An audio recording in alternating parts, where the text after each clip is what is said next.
3 जून को दिल्ली में मालवीय नगर के फ्लरिश स्टे होटल में आग लग गई थी, जिसमें 21 लोगों की मौत हो गई। जान गंवाने वाले हर इंसान की अपनी कहानी है।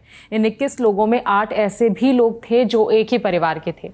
गुरुग्राम में परिवार का एक सुंदर बड़ा घर है, लेकिन कुछ ही मिनट में सब खत्म हो गया। गुरुग्राम सेक्टर 46 के रहने वाले चार्टर्ड अकाउंटेंट विवेक अग्रवाल अपने परिवार के 4 सदस्यों और 3 रिश्तेदारों के साथ उसी होटल में ठहरे थे। एक ही झटके में सबकी मौत हो गई। जान गंवाने वालों के नाम हैं विवेक अग्रवाल, प्रेमलता, विवेक की मां तर्जनी, विवेक की पत्नी एंजल और पर्ल, विवेक की बेटियां अशोक गोयल, विवेक के मामा कमला और झिमरी, विवेक के मौसा मौसी। मीडिया रिपोर्ट्स के मुताबिक विवेक के पिता राधेश्याम अग्रवाल साकेत के मैक्स हॉस्पिटल में भर्ती हैं। कई दिनों से उनका इलाज चल रहा है, वो आईसीयू में है।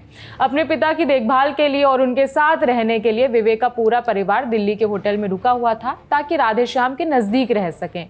राधेश्याम को देखने के लिए राजस्थान के किशनगढ़ से अशोक भी आए हुए थे। अशोक और विवेक के मौसा मौसी भी उसी होटल में रुके थे। 3 जून की सुबह जब आग लगी तो दिल्ली में मौजूद उनके दूसरे रिश्तेदार होटल के पास पहुंच गए। परिवार की जानकारी के लिए एक काउंटर से दूसरे काउंटर भटकते रहे। एक एक करके शाम तक पता चला कि पूरे परिवार की मौत हो चुकी है, साथ में तीनों रिश्तेदारों की भी मौत हो गई है। मैक्स हॉस्पिटल में इलाज करा रहे 80 साल के राधेश्याम अग्रवाल को अभी इस बात की जानकारी नहीं है कि उनका पूरा परिवार अब इस दुनिया में नहीं रहा। दिल्ली में जो हुआ उसे सिर्फ हादसा नहीं कहा जा सकता। कई लूप होल्स हैं, कई लापरवाहियां हुई हैं।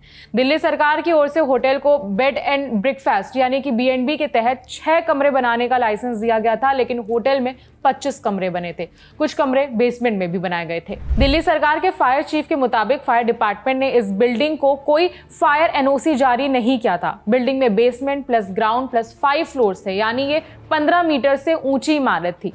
नियमों के अनुसार ऐसी बिल्डिंग में आमतौर पर 2 स्टेयरकेस या फिर स्टेयरकेस एग्जिस्ट की जरूरत होती है, लेकिन इस होटल में आने और जाने का सिर्फ एक ही रास्ता था। बिल्डिंग में वेंटिलेशन की भी कोई व्यवस्था नहीं थी। सभी खिड़कियां पूरी तरह से सील थीं, जिससे धुआं और हीट बाहर ही नहीं निकल पाए। इसी वजह से आग और धुआं तेजी से पूरी बिल्डिंग में फैल गया और लोगों को बाहर निकलने का मौका ही नहीं मिला, कुछ को बहुत कम मौका मिला।